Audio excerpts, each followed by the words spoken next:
At what age did you know that you wanted to be an editor? It kind of happened bit by bit, more randomly. I wanted to be a scientist from when I was in school, in secondary school. And then it was just a random path that brought me here. I guess I was relatively old when I decided that. I won't say any number. Okay. What would your tagline be? My tagline would be a wandering Irishman. That's a good one. What would your superpower be? Flying. I'd love to fly. What would your autobiography title be? Some kind of pun. We've come to the end of the line, or something like that. Because your name is Enda. Your spirit animal? Probably a cat, because I like sleeping. Although a friend of mine told me that my spirit animal was a St. Bernard dog, but I don't know if that's a compliment or an insult. What's a must-do when in Ireland? I'd say to get outside of the cities and travel in the countryside, rent a car, go to the coasts, the west coast, south coast, north coast, and they're really nice. We spent most of our summers as children in the south coast, traveling around there. Okay. Go there. Okay. What's a must-do when in Germany? Learn German. Okay. Really must do that. Please describe your last meal. Breakfast this morning, it was cheese on toast and then blueberries with yogurt and a very large cup of coffee. In the sunshine on my balcony, very relaxing. Good weekend breakfast. Perfect. If you were to pack one snack for a picnic, what would it be? One. Just one. Just one. Sorry, just one. Strawberries. Okay. Your favorite German dish?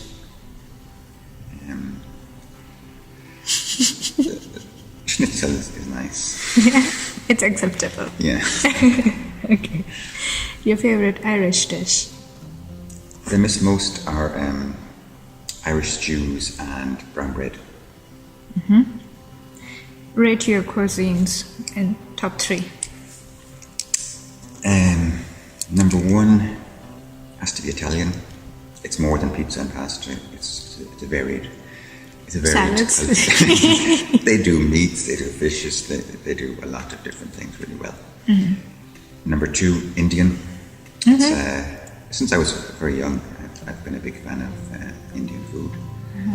And number 3, let's say pan-Mediterranean, fish-based olive oil. I much prefer olive oils compared to like butters and mayonnaises and so on. So olive oil, fish-based dishes. Okay. Your comfort food? It's really cliched, but something with potatoes, a good stew with potatoes. Okay. How often do you manage to cook? I cook most nights. I cook quite enjoy cooking, yeah. So most nights of the week I cook something at least. Sometimes it's very quick, sometimes it's a bit more effort, but I do something. Okay. Your favorite spice that goes with everything? Chili. I put it everywhere, even where there's no point being where it shouldn't be. Okay. Your favorite smoothie combination? That's an easy one. Strawberry and banana. Yeah. Your last memorable meal? I think when I was in China last, I was brought to this restaurant where the dishes kept on coming.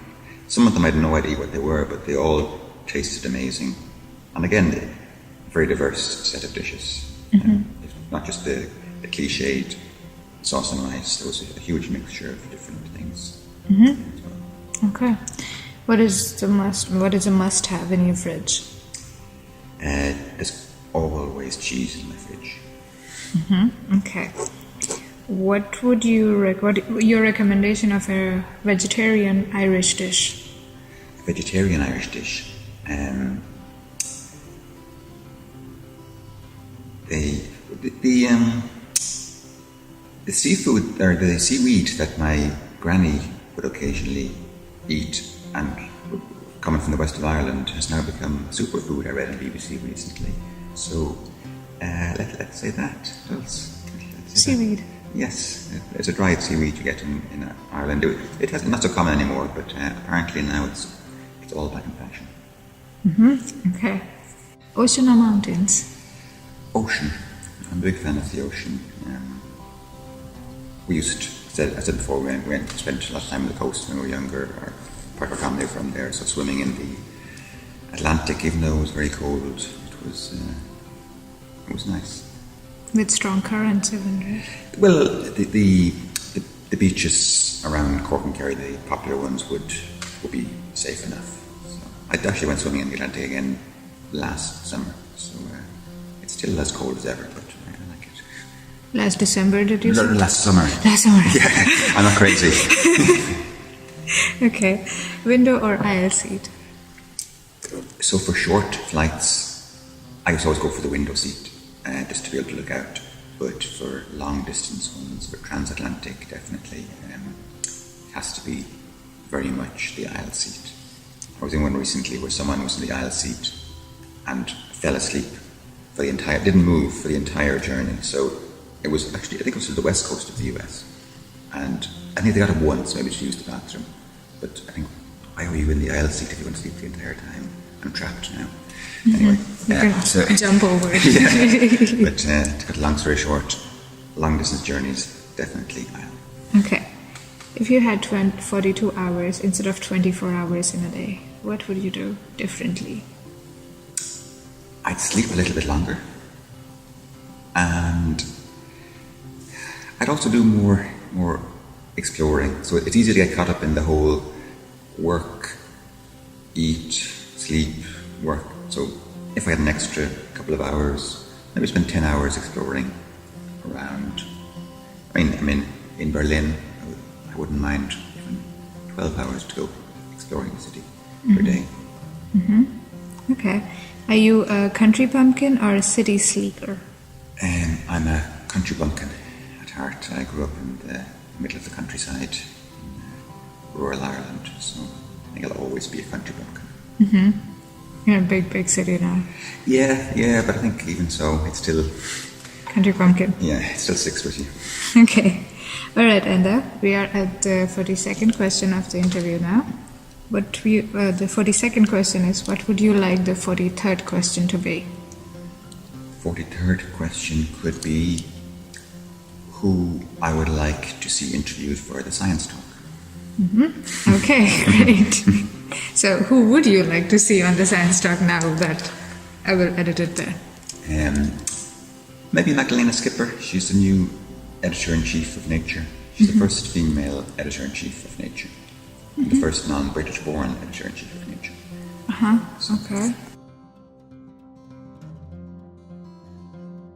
Subscribe to the Science Talk to get your dose of science today. Thank you, Enda. You're welcome.